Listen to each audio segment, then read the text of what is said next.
Muito bem, sem mais delongas, eu quero convidar você a abrir a sua Bíblia na primeira carta de Timóteo, capítulo 6, versículos de 3 a 10.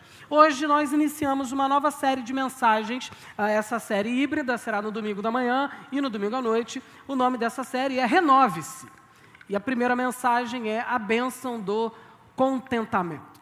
Antes de irmos à leitura do texto, eu preciso explicar a você o propósito dessa série, por que ela está sendo ministrada, e entendo que Deus colocou no meu coração para a edificação da nossa comunidade.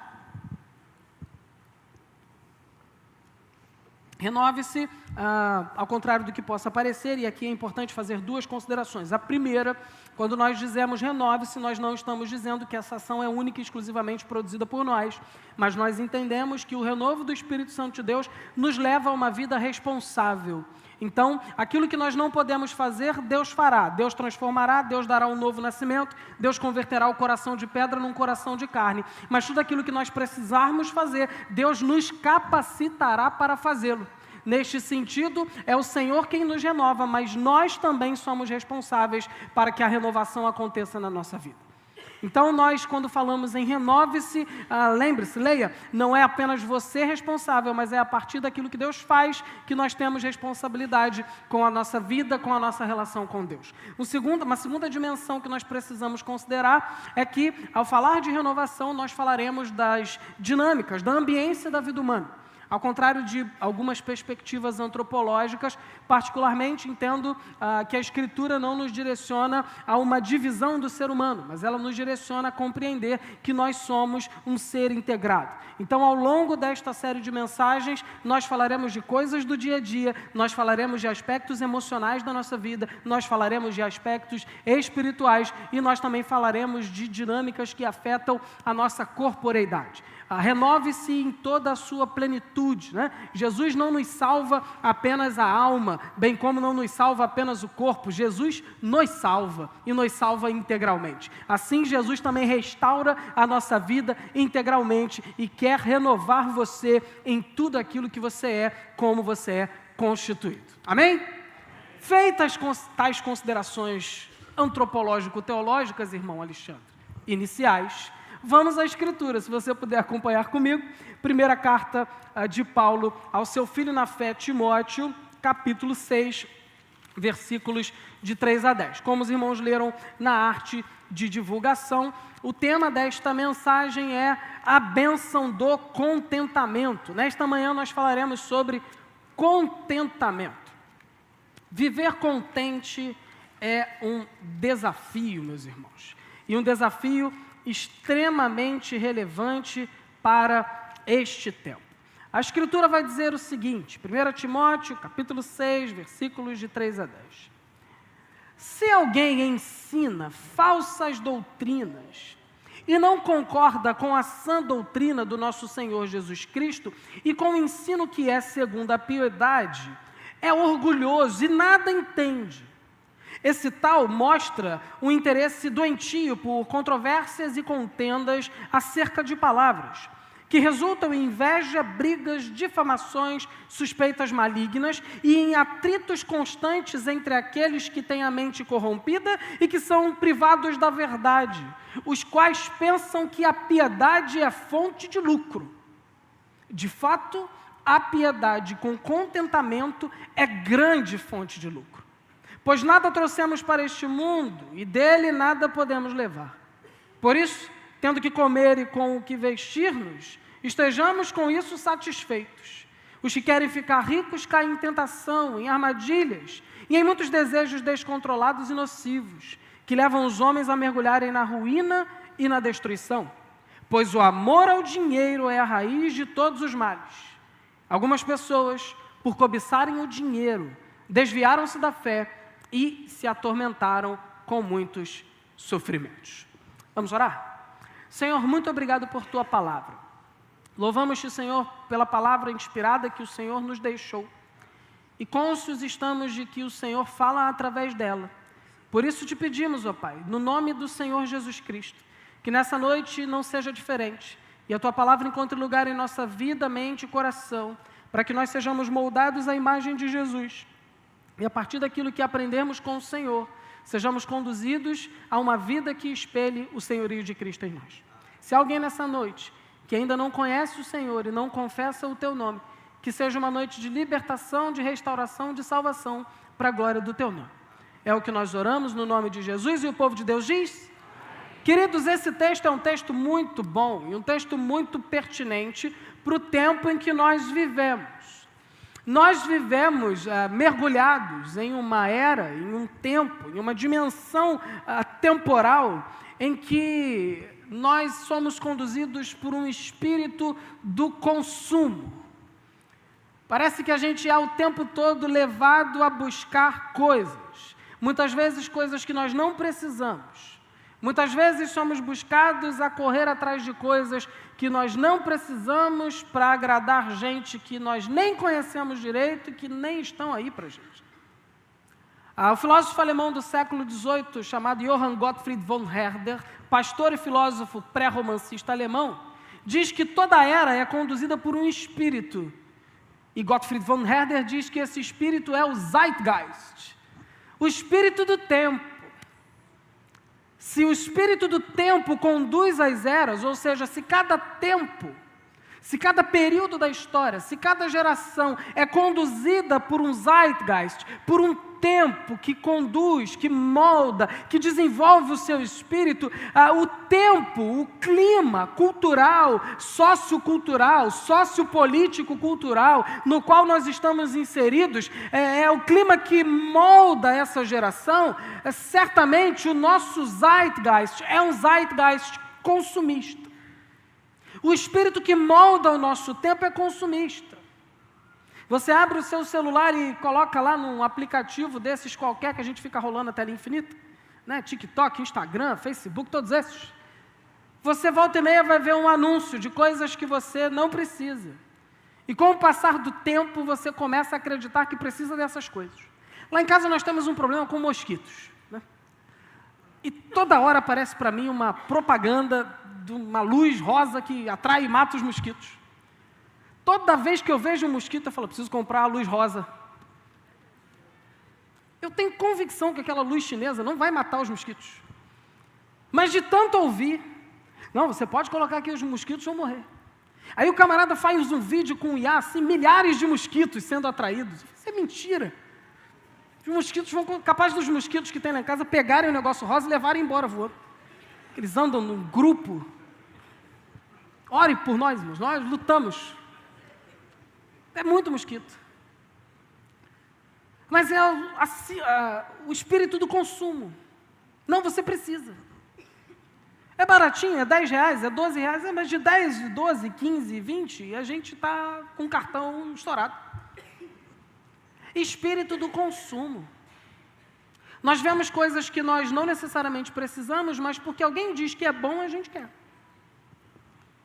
Eu tenho lutado contra uma tentação. De 4 em 4 anos eu sou tentado a comer todos os hambúrgueres temáticos do McDonald's na Copa, né? Isso aqui é muito bom. Eu nunca comi, não, esse deve ser bom. São 7, né? Do jeito que está caro, deve ser uns R$1.000 os 7, né? Aí eu passo aqui, o diabo é sujo, né? Na rua da igreja tem o McDonald's. Aí eu passo, tem que olhar para os dois lados para ver se não vem carro, aí olha ali. Esse da Itália está bonito, né? Vamos embora, atravessa. É o consumismo, é a propaganda. Né? Quem aqui da minha geração não lembra do funk do Yudi que vai dar PlayStation 2? E você ficava lá ouvindo Bom Dia e Companhia? E o tempo todo aquela musiquinha tentando fazer você ficar... E eu ficava, PlayStation, aquela coisa da torcida, né? Para a pessoa ganhar o PlayStation. Aí era uma frustração quando ganhava o Dynavision, o tio Dynavision, que era o prêmio de consolação. Pai, eu quero um PlayStation. O PlayStation era 2 salários do meu pai. Espírito do consumo. A gente quer, mas a gente não precisa. Não estou dizendo que é errado, não. Mas é só o cuidado que a gente precisa ter para não ser conduzido por esse espírito, que nos leva a pautar a nossa vida em coisas a serem consumidas. E o Zeitgeist desse tempo, né, o espírito desta época, é um espírito consumista, mas também é um espírito imediatista. Eu fui à farmácia aqui antes de chegar no culto. Né? Eu cheguei lá na farmácia, Aí comprei os medicamentos que eu precisava e a moça falou assim, você pelo plano de saúde tem um desconto. R$12 de desconto. Meu irmão, é um desconto, é um senhor desconto. Né? Era R$104, virou R$92 os remédios. Falei, que bom, né? Para alguma coisa serviu o plano de saúde. Aí cheguei no final do caixa ali, ele, olha, o seu desconto não está entrando. Eu falei, bom, então vamos ter que resolver, porque esses R$12 eu não abro mão, né?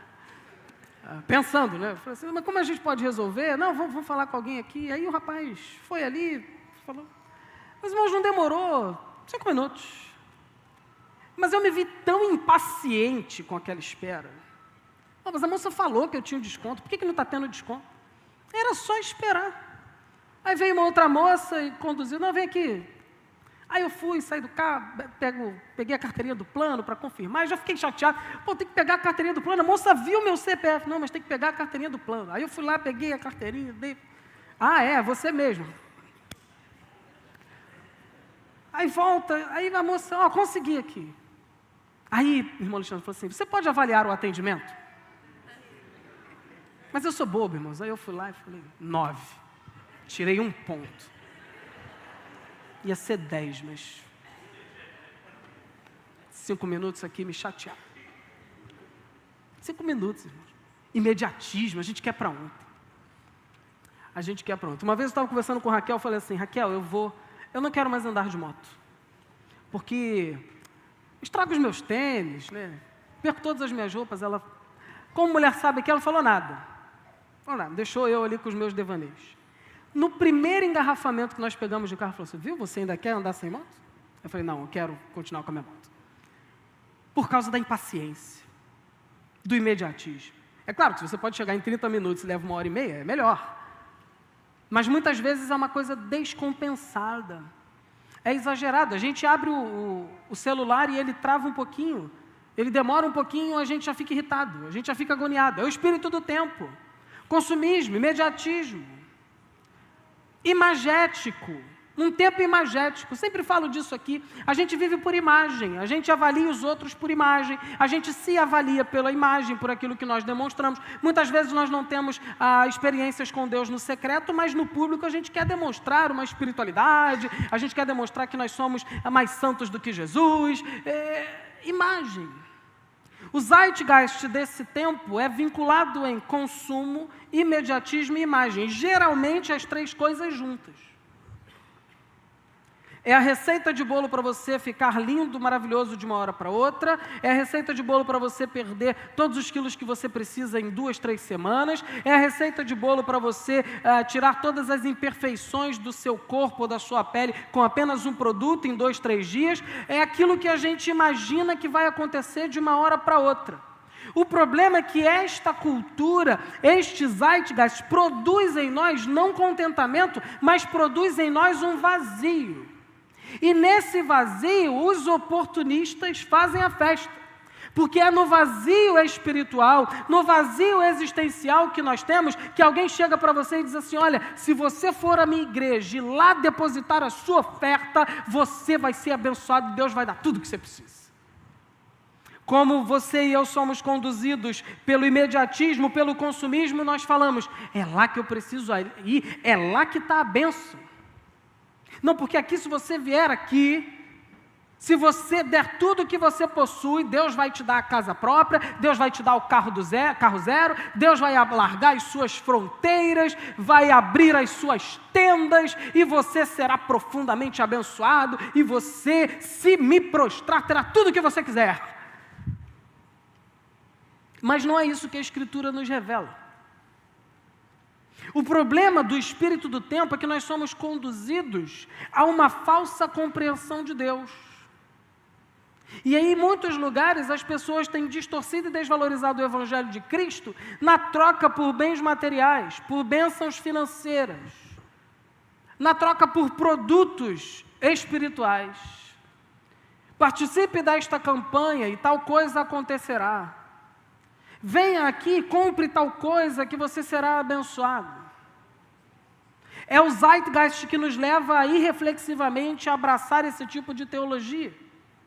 E, de certa forma, o espírito desse tempo faz de Deus uma espécie de garçom cósmico, cuja única finalidade é satisfazer os meus e os seus desejos. É literalmente contrariar os ensinos de Jesus quando ele diz que o nosso reino, ou que o reino dele não é deste mundo. Mas tem gente que em nome do reino de Deus promete apenas coisas para este mundo. Frutos de uma cultura imediatista, frutos de uma cultura consumista, frutos de uma cultura imagética. E hoje, amados irmãos, a palavra de Deus nos conduz a uma mudança de paradigma, a uma mudança de princípio, a uma mudança de valores. E eu quero refletir brevemente com você em 3 pontos nesse texto. O primeiro é que Paulo nos ensina e nos confronta a respeito da ganância do tempo que vivemos, do tempo vigente, de que nós, para vencermos o zeitgeist do consumo, para vencermos o espírito consumista desta época, que tenta nos conduzir na direção da satisfação plena dos nossos próprios desejos e vontades, de forma egoística, nós precisamos redescobrir a bênção do contentamento. O privilégio de vivermos contentes. Mas para isso, à luz do que Paulo fala entre os versículos 3 e 5, nós precisamos resgatar a piedade na nossa vida. O texto bíblico vai dizer: se alguém ensina falsas doutrinas e não concorda com a sã doutrina do nosso Senhor, e com o ensino que é segundo a piedade, é orgulhoso e nada entende. Este tal demonstra um interesse doentio por controvérsias, contendas acerca de palavras que resultam em invejas, brigas, difamações, suspeitas malignas e atritos constantes entre aqueles que têm a mente corrompida e que são privados da verdade, os quais pensam que a piedade é fonte de lucro. O que Paulo está dizendo é que a sã doutrina de Jesus nos leva a uma vida de piedade. E o que é piedade, pastor? Piedade, no texto grego, eusebia. Piedade significa uma vida digna diante de Deus. O que é viver uma vida piedosa? Viver uma vida piedosa não é viver uma vida de privações. Viver uma vida, embora a piedade demande de nós privações. Viver uma vida piedosa não é viver uma vida de necessidades físicas, de necessidades materiais necessariamente.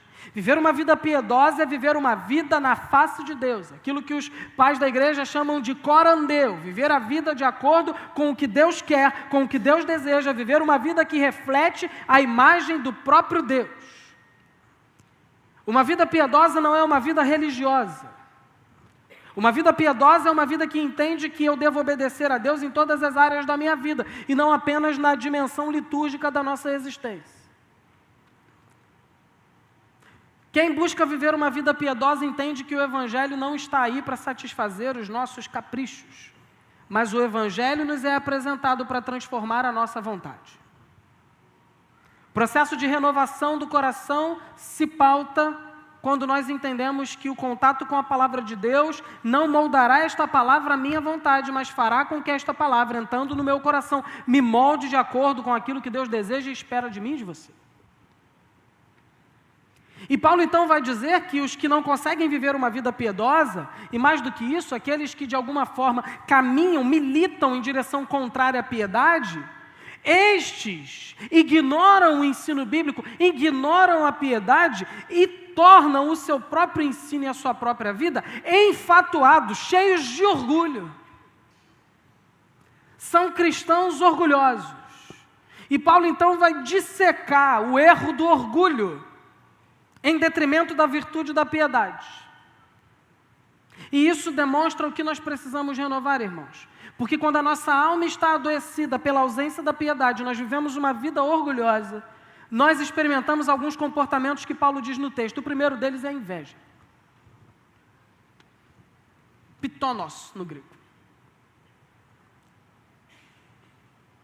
Inveja é o ressentimento pelo bem ou pela vitória alheia. Não é querer ganhar como alguém ganhou. É querer que o outro não tenha a vitória. É se frustrar pelo que o outro tem. Ao ponto de o seu desejo não ser o de você ter o que o outro tem também, mas que o outro deixe de ter. Inveja. Muitas vezes, quando nós somos mal resolvidos na nossa interioridade, nós acreditamos que o sucesso do outro é uma tentativa de diminuição de mim mesmo. Se eu estou no meu trabalho, um colega de trabalho é bom colega, bom trabalhador, e ele cresce na carreira, e ele ascende profissionalmente, e nós ficamos assim, ele não deveria ter ascendido, é porque o grande problema não está na vitória dele, mas está na nossa autoimagem. Uma vez que ele é estabelecido e honrado no seu ambiente de trabalho, nós nos frustramos, porque nós temos uma imagem distorcida de nós mesmos. Aquele que é invejoso não consegue se alegrar com o outro porque ele sente que deveria ser ele. Ele sente que aquilo deveria ser dele e que o outro está usurpando, mesmo que isso não seja a expressão da verdade. Naturalmente, em Bangu não existem pessoas invejosas, mas lá em Campo Grande rolam muitas. E muitas vezes nós somos corrompidos por este espírito. E quando falo espírito, falo neste sentido do Zeitgeist. Corrompidos por esta cultura, corrompidos por esta ambiência, onde nós não podemos nos alegrar com as vitórias dos outros. Pelo contrário, nós nos frustramos, porque não somos nós a experimentarmos aquilo. Inveja. Quem não experimenta contentamento, muitas vezes vive uma vida de inveja. Eu invejo o que o outro tem. Eu invejo o que o outro possui. Eu invejo.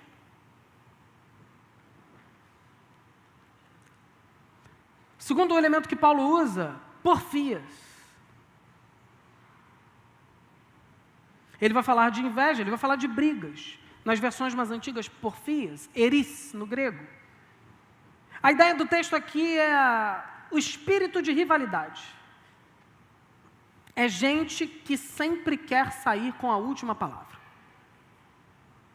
Na sua família certamente não tem, mas na minha tem gente assim. Eu quero vencer a discussão a qualquer preço. Se for necessário ofender, se for necessário diminuir, se for necessário colocar você debaixo do chão ali, não tem problema. Eu quero sair com a última palavra. Muitas vezes isso acontece no relacionamento conjugal. Marido e esposa que deveriam caminhar juntos na direção do propósito de Deus para a família, se digladiam, confronto, porque ambos querem ter a última palavra. Às vezes experimentamos isso no nosso meio. É gente que divide a igreja porque não concorda com alguma coisa. Você não concorda com um monte de coisa no seu trabalho, mas você não vai lá e divide a empresa. Você não concorda com um monte de coisa no Estado, nem por isso você pega uma arma e cria uma guerra civil. Não, mas na igreja... É gente que recebe um direcionamento da parte de Deus, da parte da liderança ministerial, e fala, não, eu não quero. Se você está aí, até tudo bem. Mas não, eu não quero e eu vou trabalhar contra para que isso não aconteça. Isso é maligno. Isso é porfia. É o desejo de estar certo a qualquer custo. Eu quero sair daqui com o sentimento de que eu ganhei as discussões. Quando eu era seminarista, eu não gosto de lembrar dessa época. Não é seminarista, Marquinhos? Quando eu era seminarista, como eu gostava de discussão. Mas eu queria discutir. E baixava o advogado junto ali, era uma coisa caótica. Mas a gente amadurece. E eu comecei a perceber que aquelas discussões, elas não me traziam nenhum benefício, exceto um ego alimentado por alguns minutos, porque depois passa. Mas às vezes o resultado da palavra dura, da ofensa travestida de argumento, feria outras pessoas. E Deus foi trabalhando no meu espírito, falando assim, cara, você está errado. Você precisa amadurecer, você precisa ser um crente maduro. Para com isso. E aí, meus irmãos, eu comecei a caminhar numa outra direção e peço ao Senhor que me ajude. Porque, naturalmente, o velho homem luta, né? Mas a pessoa me ajuda. Me dá domínio próprio, me dá mansidão. Às vezes a pessoa fala uma das maiores besteiras que eu já vi na vida. Eu tenho até vontade de parabenizá-la. Olha, parabéns. Mas eu não falo nada, eu fico quieto. O irmão pensa assim, penso. Tá bom, é o direito do irmão. Às vezes o silêncio é a melhor coisa que a gente pode fazer. Deus não nos chamou para termos um espírito beligerante, um espírito de briga. E dentro desse contexto, Paulo vai dizer sobre aqueles que blasfemam, ou aqueles que difamam. É gente que fala mal do outro para ferir a honra do outro, atacando o caráter da pessoa e, via de regra, travestido de uma coisa espiritual. Você já recebeu aquele pedido de oração que, na verdade, só fala mal do outro? Né? Quero orar aqui pelo irmão. Olha, a gente tem que orar por esse irmão porque ele é um sem vergonha. Tem que orar por esse irmão porque, olha, ele é mentiroso, ele é competente, ele não vale nada. Rapaz, a gente tem que orar porque é um fofoqueiro, né? Mas eu estou falando isso não é para falar mal dele, não. É para orar. Em outras igrejas isso acontece muito. A nossa denominação jamais. É para orar. Na verdade, a gente ofende as pessoas. E Paulo vai dizer sobre suspeitas malignas. Essa talvez seja uma das piores, porque é a inclinação que nós temos para julgar os outros a partir da nossa própria métrica. Então, como eu não tenho caráter e se eu estivesse naquela posição de autoridade ou de poder eu roubaria, eu acho que aquele que está lá está roubando. Porque como eu não tenho caráter e se eu estivesse naquela posição de liderança eu manipularia, eu acuso o outro de ser manipulador. Porque, na verdade, aquilo é uma expressão do meu próprio caráter. E toda vez que alguém faz algo bom, por exemplo, ele tem alguma coisa por trás. Porque, na verdade, é a expressão do próprio caráter. Porque se eu estivesse naquele lugar, eu faria isso para atingir algum objetivo. Quando nós não experimentamos o contentamento, nós fazemos da religião, da vida com Deus, fonte de lucro. É o que Paulo diz nesse contexto. E lucro aqui, em que pese primariamente tem a ver com dinheiro, com aspecto monetário, lucro tem a ver com vantagem pessoal. Tem gente que não quer dinheiro, tem gente que quer só destruir a vida dos outros mesmo. Para ele, esse tipo de cristianismo é lucro. Para ele, esse tipo de relação com Deus é uma coisa positiva.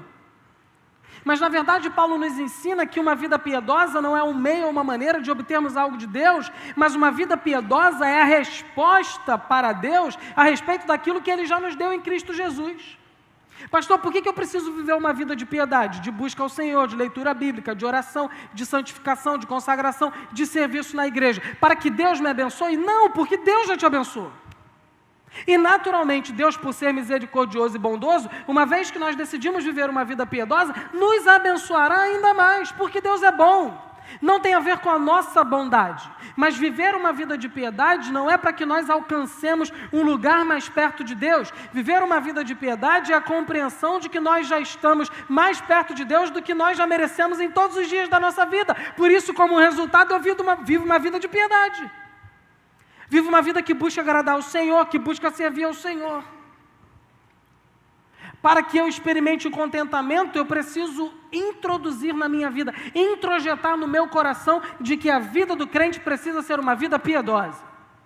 De bom testemunho, de deixar um bom legado, de buscar o processo de santificação, de ser alguém amável, de acolher as pessoas, vida de piedade.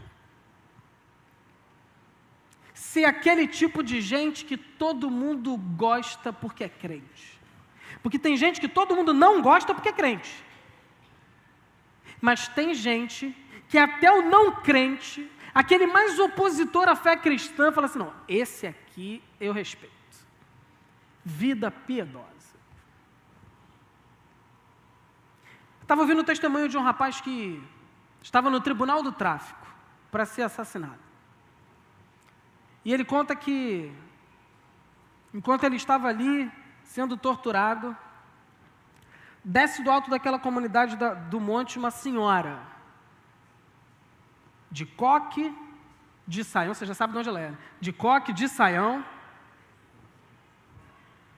Sabe que o negócio ali foi na cara do camarada lá que estava para matá-lo, segundo o testemunho dele. Ele falou assim, olha, eu estava orando no monte e Deus falou que você não vai matar ninguém. Menino, pode louvar. Ou você, solta ele aí. E diz o rapaz que todo mundo baixou os fuzis, cortaram a fita. Você vai comigo. Levou o garoto para fora da comunidade. Jesus salvou, transformou, já é um pastor, estava testemunhando. Gente piedosa. Se fosse um crente meia boca, ia junto. Se fosse um crente que vive de falsidade, ia até primeiro. Mas gente cheia de Deus é reconhecido como gente cheia de Deus. Para viver uma vida de contentamento, nós precisamos viver uma vida de piedade. Amém?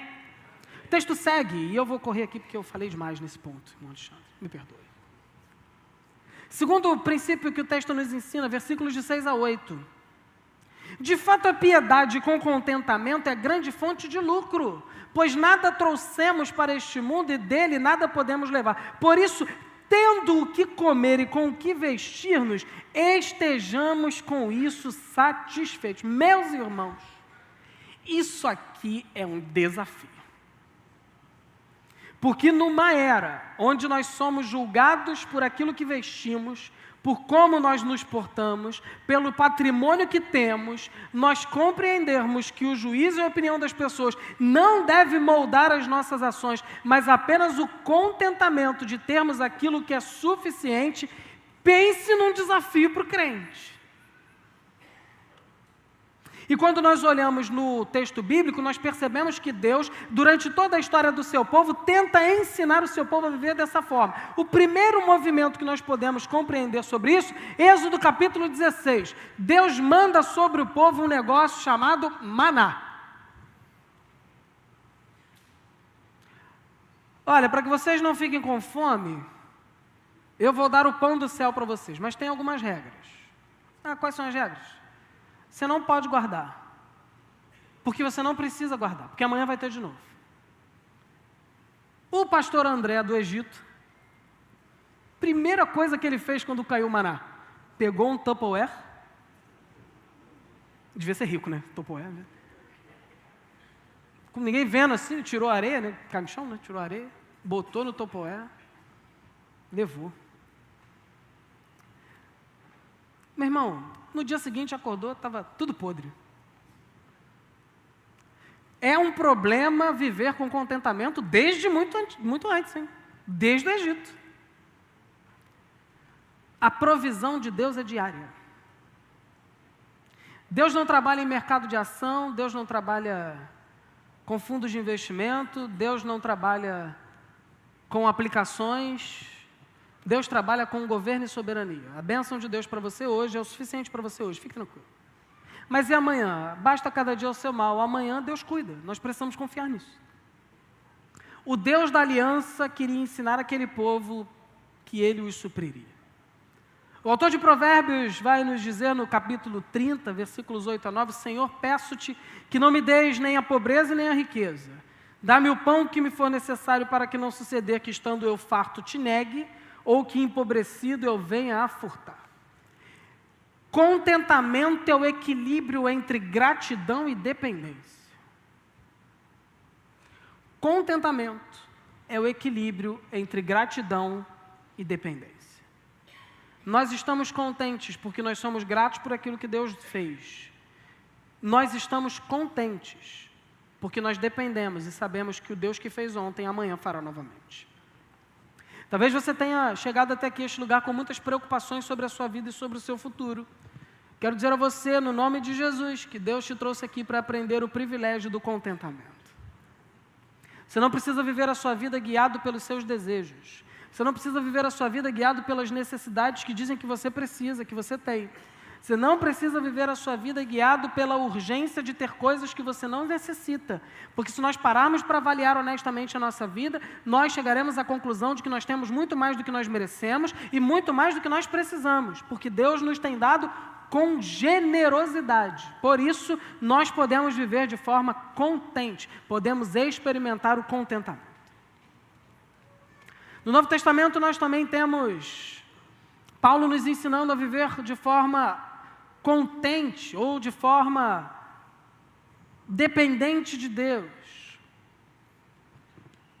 Para os filósofos gregos, o contentamento era uma virtude alcançada pela erudição. Eu vou estudar e estudar tanto que eu serei autossuficiente. Então eu me bastarei, por isso eu estou vivendo em contentamento, eu não preciso de mais ninguém. Como diz aquele louvor, eu me amo, eu não posso mais viver sem mim, né? Tem gente que vive nessa perspectiva. Não, porque eu me basto, Sabe as Coca-Colas do deserto? Sou a última, gelada, né? Autossuficiência. E aí Paulo vai dizer em Filipenses capítulo 4, versículos de 11 a 13, aprendi a viver contente em toda e qualquer circunstância. A bênção do contentamento não está na ausência de problemas. Meu irmão, eu seria um falso profeta se eu dissesse para você que seus problemas acabaram. Aliás, essa era a promessa do grupo Tabajara, lá do Cacete Planeta, né? Seu Creyson, né? Seus problemas acabaram. Como entendo que seu Creyson não é um bom teólogo, a Escritura revela a nós que nós teremos problemas. Jesus diz, no mundo tereis aflições. Contudo, entretanto, todavia, tem de bom ânimo, eu venci o mundo. Contentamento não é viver sem problema. A única possibilidade de você não ter mais problema, meu irmão, é morrer. Eu acho que não é uma boa alternativa. Embora, se você estiver em Cristo, tudo bem. Mas até morrendo você vai deixar problema para alguém, né? É um inventário para fazer, é uma conta para pagar, é um dinheiro preso em algum lugar. É buscar o negócio do cartão do plano funeral, é tristeza. Na vida todo mundo tem problema o tempo todo.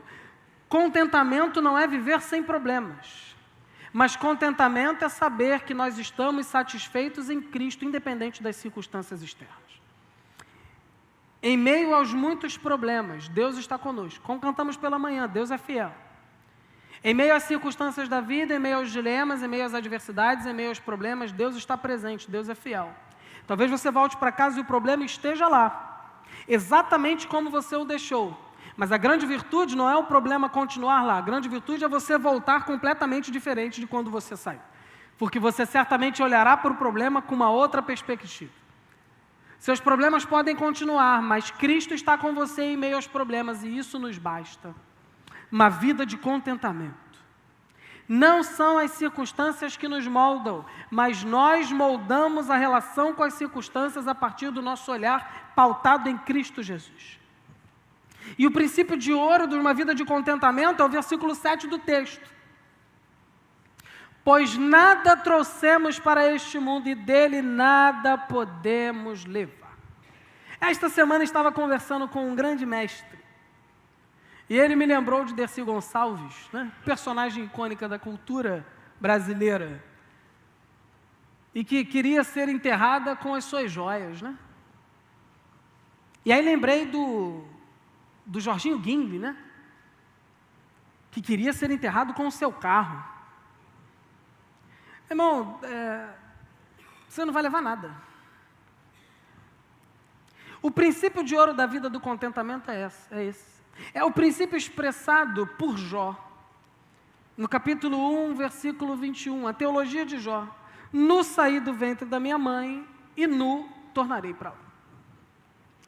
Como os irmãos sabem, a teologia do povo de Israel no período mais primitivo, o período do livro de Jó, era uma teologia retributiva. O que isso significa, pastor? Isso significa que quando você faz o bem, Deus é obrigado a te abençoar. Retribuição. Nós pautamos a nossa vida dessa forma. Se alguém faz o bem para a gente se sente impelido a fazer o bem de volta. A gente vive assim. As pessoas vivem assim, mas Deus não trabalha assim. E a grande crise do livro de Jó é que seus amigos o questionam. Ora, nós sabemos que Deus abençoa aqueles que são bons. Se Deus está, de certa forma, amaldiçoando você, na leitura deles, então você pecou, você fez alguma coisa de errado. Confessa! Fala o seu pecado, Jó. Não, eu não pequei diante do Senhor, viu? Você é um pecador, e além de pecador é mentiroso, por isso passa pelos problemas. Esses eram os amigos, imagine os inimigos. Teologia retributiva. Se eu faço bem, Deus é obrigado a me dar o bem. Mas Jó já nos ensina, na verdade Deus não é obrigado a nada, porque nu nós saímos do ventre da nossa mamãe, e nu nós voltaremos para a terra, porque até as roupinhas bonitas que vestem no nosso funeral serão carcomidas pelos insetos e pelos animais que se alimentam da matéria em decomposição.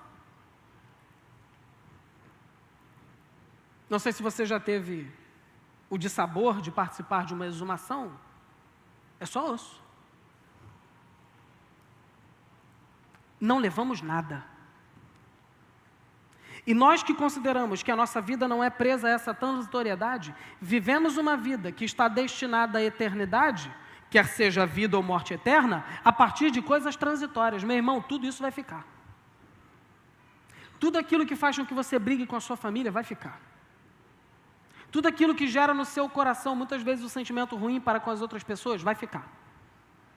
Absolutamente tudo aquilo que você possa conquistar com o esforço do seu braço, vai ficar. E o que nós levamos dessa vida? O que nós levamos é o que nós construímos na nossa relação com Deus. O contentamento nos conduz à compreensão da transitoriedade da vida. Meus irmãos, não se paute por aquilo que você tem ou conquistou. Primeiro porque a vida neste ciclo já muda. Já diz um louvor pentecostal, não me despreze, a vida é uma roda gigante. E é verdade. Hoje nós estamos embaixo, amanhã nós podemos estar em cima, mas amanhã, depois de amanhã, nós podemos estar embaixo de novo. Nessa existência transitória, curta, temporal, a vida já é cíclica. Nós não garantimos nada do amanhã, irmãos. Quem de nós pode garantir que estará vivo amanhã? Ninguém. A vida é transitória e tudo que está contido na vida também é. Mas a vida eterna é para sempre. O que nós precisamos é aprender a colocar o nosso foco não naquilo que nos falta, mas é a capacidade de sermos gratos por aquilo que nós já temos. O contentamento é libertador. Não estou dizendo que você não precisa buscar crescer na vida, que você não precisa buscar ter uma vida um pouco melhor, ganhar um pouco mais, viver com qualidade, em absoluto. Isso é bíblico e saudável. Deus nos fez também com a capacidade de desenvolver a nossa vida. Deus não quer ninguém vivendo na miséria. Isso é teologia ruim. Mas o que nós precisamos entender é que, independente da condição que nós vivamos, nós precisamos aprender a viver de forma contente. Porque o contentamento não tem a ver com a quantidade de dinheiro. Contentamento tem a ver com a inclinação do coração. Tem gente que é milionária, mas não tem contentamento. Está sempre querendo mais. São os escândalos de corrupção. O camarada rouba uma quantidade de dinheiro que ele precisaria viver mais de 500 anos para gastar, mas ele continua roubando. Porque ele não consegue mais viver contente. Ele precisa de mais para preencher o vazio existencial que existe dentro de si. Como já dissemos aqui em algumas outras oportunidades, tem gente que é tão vazio que a única coisa que tem é patrimônio. O que Deus requer de nós é que nós aprendamos a viver contentes com aquilo que Ele tem para nós. Muitas vezes nós nos frustramos, porque nós não temos o cargo que gostaríamos, nós não temos o título que almejávamos, nós não temos o salário que a gente imaginava, nós não temos a roupa que a gente gostaria de usar. Nós nos frustramos o tempo todo. Mas nós esquecemos que a gente tem o sustento de Deus, a gente tem um teto sobre a nossa cabeça, a gente tem saúde para conseguir ouvir e discernir essa palavra, a gente tem alimento, a gente tem provisão, a gente tem família, a gente tem a salvação, a gente tem muita coisa boa. Mas a gente esquece porque o nosso olhar está focado naquilo que nós não temos. Por isso a nossa vida continua vazia. E não há nada que nós venhamos a conquistar que irá trazer satisfação. O autor bíblico diz que a sanguessuga tem 2 filhas, Dá. quando nós permitimos que algo governe a nossa vida e o nosso coração, isso continuará sugando a nossa energia, sugando a nossa força e conduzindo-nos a uma vida de vazio constante. Por mais que você tenha, por mais que você alcance, você continuará vazio, porque o problema não é o que você não tem, mas o problema é a sua incapacidade de agradecer por aquilo que tem. O problema está no coração. Por isso que viver contente é uma bênção, que nos livra de uma vida de sofrimento. Terceiro e último ponto para concluirmos. Quando eu vivo uma vida de contentamento, eu percebo que a ausência do contentamento me leva para a idolatria. Versículos 9 e 10. Os que querem ficar ricos caem em tentação, em armadilhas e em muitos desejos descontrolados e nocivos, que levam os homens a mergulharem na ruína e na destruição, pois o amor ao dinheiro é a raiz de todos os males. E algumas pessoas, por cobiçarem o dinheiro, desviaram-se da fé e se atormentaram com muitos sofrimentos. Quando o contentamento desaparece, o vazio é preenchido pela ganância. É um perigo nós nos tornarmos gananciosos. Agostinho de Hipona, grande teólogo pré-medieval, diz que nós precisamos tomar cuidado com os amores descontrolados ou amores desordenados. Todo amor desordenado se torna um ídolo. Talvez você na sua tenra juventude já tenha se apaixonado por alguém, né? Perdidamente apaixonado. Aquela coisa de novela, né? De filme romântico. Perdidamente apaixonado. E você quer tanto aquilo. Você deseja tanto aquela pessoa. Que em que pese todos os defeitos dela estejam escritos num telão como esse aqui, você não vê. Porque você é cego pelo desejo. Mas, pai, não é porque ele usa tornozeleira e está na boca de fumo que ele é um mau partido. Tá? Eu vou evangelizá-lo. Não vai. Esquece isso. Sai fora. É verdade. Ah, não, ele ou ela, né? Não, ela, né, para acompanhar. Não, ela tem alguns vícios, usa drogas, é alcoólatra, mas quando está sóbrio é uma bênção.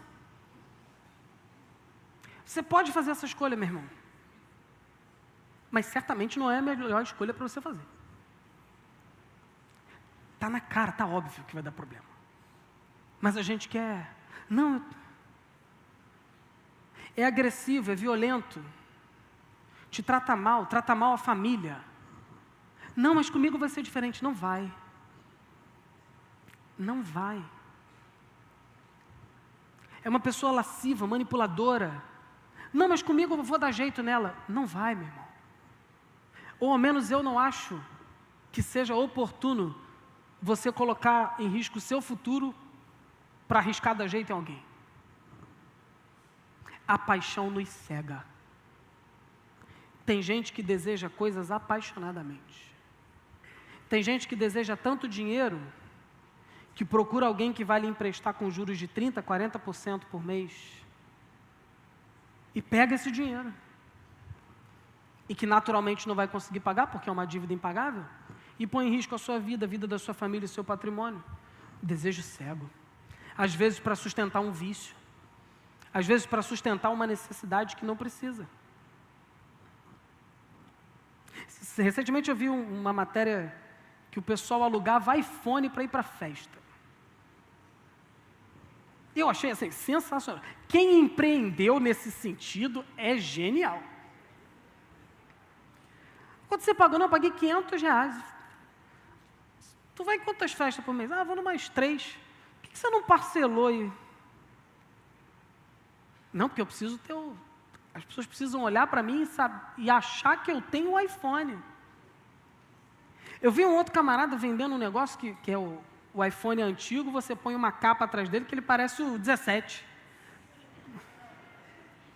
Uma maquiagem de iPhone, né? Eu falei, gente... Não, porque aí a pessoa olha para mim e acha que eu tenho um iPhone. Desejos descontrolados. Gente que vive a partir do próprio desejo. E única e exclusivamente no próprio desejo. E o problema do desejo é que o desejo não tem limite. Uma vez que nós começamos a desejar e o desejo nos governa, o desejo será senhor da nossa vida. E se ele é senhor da nossa vida, ele é o nosso ídolo. E idolatria é pecado.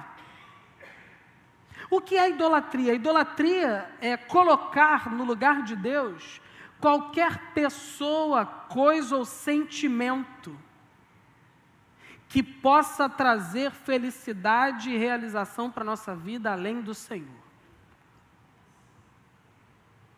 Sem isso eu não tenho sentido na vida. Idolatria. Não porque nós precisamos tomar cuidado, irmãos. Tem gente que pensa assim, eu só vou ter paz se eu tiver tanto dinheiro no banco. Irmão, amanhã depois pode vir um plano econômico que seu dinheiro não valer mais nenhum centavo. Nós vivemos numa cidade caótica, dominada pela violência. Tem gente que imagina, eu só vou ter paz e tranquilidade quando eu tiver a minha casa própria. Seu bairro pode ser dominado por uma quadrilha, alguém chega e fala assim, a partir de amanhã essa casa é minha. Se você não quiser morrer, você vai embora. É mentira isso que eu estou falando? Não é. E a gente fica pautando a nossa vida a partir de coisas. Não é isso aqui que vai trazer contentamento e realização. Não estou dizendo para você não correr atrás dos seus sonhos. Pelo contrário, corra atrás dos seus sonhos.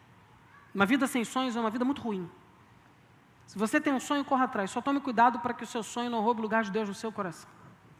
Porque ele vai se tornar o pior pesadelo que você pode ter na vida. Porque ele vai roubar de você a presença de Deus e as bênçãos de Deus. E a vida com Deus que você deveria ter. A ausência do contentamento nos empurra para o abismo. É o que o texto diz no versículo 10. Na transição do 9 para o 10. O abismo da tentação. Os que querem ficar ricos, Paulo vai dizer, caem em tentação. É aquele camarada do teu trabalho que fala assim, não, é só a gente ajustar. Não é mentir, é ajustar. Se ajustar aqui, todo mundo ganha comissão. Mas não é verdade. Não, mas todo mundo faz. A tentação bate a porta. E aí nós precisamos decidir a quem servimos. O Senhor ou a nós mesmos? Os que desejam ficar ricos caem em tentação. Caem em armadilhas.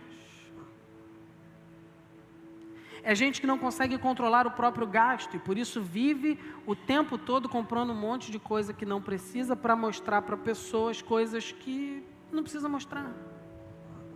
Não, porque eu tenho que parecer bem vestido, eu preciso comprar essa bolsa, eu preciso comprar esse sapato, eu preciso... Não, você não precisa. Mas o que as pessoas vão pensar, o problema é delas. Seja liberto da tirania da opinião dos outros. Elas pensem o que quiserem, meu irmão. É gente que se endivida por uma década para fazer um evento para agradar algumas pessoas que vão sair desse evento falando mal de você e do evento. Ah, mas eu quero muito fazer, meu irmão, faça as suas escolhas, mas lembre-se, cuidado, porque isso pode ser um laço.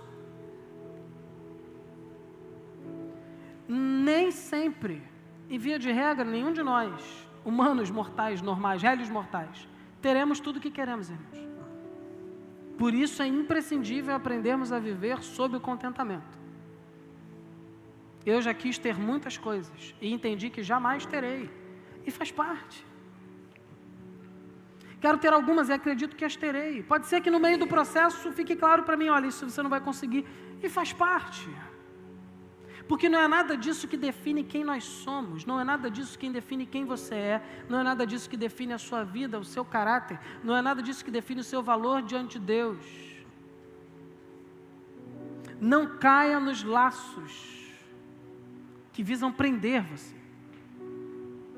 Controle seus desejos nocivos.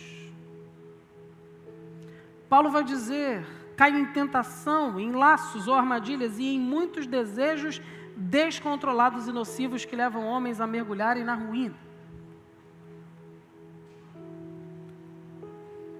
Certa vez alguém disse que a pior coisa que pode acontecer com o homem, com o ser humano, é trocar o projeto da vida pelo desejo de um instante. Pode ser que essa semana apresente-se diante de você oportunidades que satisfarão seus desejos por alguns instantes, mas que podem comprometer a sua vida e o seu futuro definitivamente.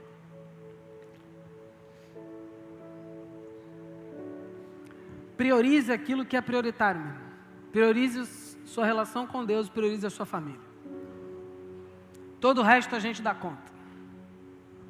Mas se você perder a sua conexão com Deus, e você perder a sua conexão com a sua família, que Deus tenha misericórdia de você. Porque são os bens mais preciosos que o Senhor nos deu. Não há sucesso ministerial ou profissional que compense a perda da sua família. Ah, mas eu preciso trabalhar mais para ter, eu preciso trabalhar mais para dar para os meus familiares, eu preciso trabalhar. Você precisa deles e eles precisam de você. Ele pode até não entender nesse momento, mas mais do que o tênis caro que seu filho precisa, ele precisa de você perto dele. Ela pode não entender nesse momento, mas mais do que o celular caro que a sua filha precisa, ela precisa que você seja um bom exemplo e esteja com ela. Daqui a alguns bons anos ela vai olhar para trás e vai te agradecer. Nós não podemos nos esquecer do que é essencial. O dinheiro não é problema. O dinheiro é neutro. Pode ser bênção ou pode ser maldição. O problema é a nossa relação com ele. O que Paulo conclui aqui também, nos ensinando, é que aqueles que buscam satisfazer unicamente os seus desejos acabam atravessados por muito sofrimento. A bênção de viver contente nos livra de sermos atravessados por muito sofrimento. Concluindo essa mensagem, a ausência de contentamento traz uma vida de rebeldia contra Deus. Tiago vai dizer no capítulo 1, 14 e 15, que a concupiscência, uma vez gerada, concebe, e concebendo dá luz ao pecado. Viver descontente, viver pautado pelos desejos, é viver em um estado constante de rebelião contra o governo de Deus, acreditando que Deus está nos privando de algo bom e que eu preciso correr atrás sozinho para alcançar. Deus quer libertar você de uma vida vazia. Deus quer libertar você de ficar correndo atrás do vento. Deus quer trazer para a sua vida nesta noite contentamento. Contentamento não é passividade. Contentamento é liberdade. Você não precisa ser escravo das coisas. Você não precisa ser escravo do sucesso. Você não precisa ser escravo do zeitgeist desse tempo. Você é livre em Cristo Jesus para viver uma vida de contentamento. Amém? Se você puder, eu gostaria que você se colocasse de pé, por gentileza. Nós vamos orar. O Estado de Louvor pode se posicionar aqui. Meu amado irmão, minha amada irmã, se você ouviu a voz do Senhor nessa noite, não rejeite aquilo que o Espírito Santo quer falar contigo.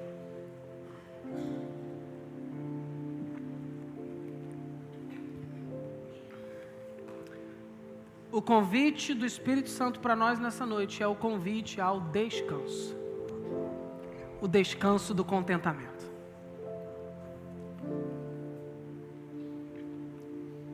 Pare de se comparar com a vida de quem você nem conhece pela rede social. Pare de pautar a sua vida pela vida de outras pessoas. Troque o desejo pelo lucro mundano pelo desejo que Paulo nos ensina, que é o lucro advindo da piedade. Mas para que você experimente esse descanso da parte de Deus, é preciso nesta noite que você entregue diante do Senhor aquilo que tem sido o seu ídolo. Pode ser o trabalho, pode ser a carreira, pode ser alguém, pode ser um sonho pessoal, um projeto pessoal de poder, de status, engrandecimento pessoal. Pode ser um projeto ministerial que tem tirado a alegria do seu coração, porque você não consegue agradecer pelo que tem, mas vive sempre ansioso na expectativa daquilo que você quer ter, e que não chega, e não chegará, porque não tem a ver com o que temos ou deixamos de ter, tem a ver com o nosso coração, que não consegue encontrar satisfação em Deus. O Senhor quer transformar o seu coração nessa noite. Renove-se. Troque a ansiedade do ter pelo contentamento. Se você puder fechar os seus olhos. Alguém entre nós nessa noite que foi profundamente tocado e desafiado pelo Espírito Santo de Deus e que quer colocar diante do Senhor tudo aquilo que tem roubado o lugar de Deus na sua vida, que tem roubado o seu coração para com o Senhor. Aí mesmo onde você está, levante sua mão, quero orar daqui abençoando a sua vida. Pastor, eu quero entregar, Deus te abençoe, meu irmão. Quero entregar os ídolos do meu coração, Deus te abençoe, meu irmão. Mais alguém entre nós? Deus abençoe vocês aí atrás, Deus abençoe, filhos. Pastor, eu tenho alguns ídolos, tem coisas que têm roubado a minha paz, eu não consigo resistir à ansiedade. Mas eu fui confrontado pela palavra de Deus nessa noite. Eu quero entregar ao Senhor todos esses ídolos. Deus te abençoe, querida. Eu quero depositá-los na cruz de Cristo. E eu quero experimentar a bênção do contentamento. Viver contente por aquilo que tenho. Não mais ansioso por aquilo que eu quero ter. Você que levantou a sua mão, coloque a sua mão no seu coração como sinal de rendição ao Senhor. E nós vamos orar. Eu quero orar por você. Feche seus olhos, não converse.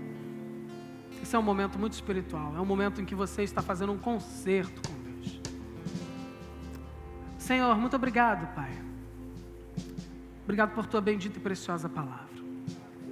Te louvamos, Senhor, porque nessa noite fomos desafiados, confrontados a estarmos contentes com o Senhor. Renova-nos, Deus, para a glória do teu nome.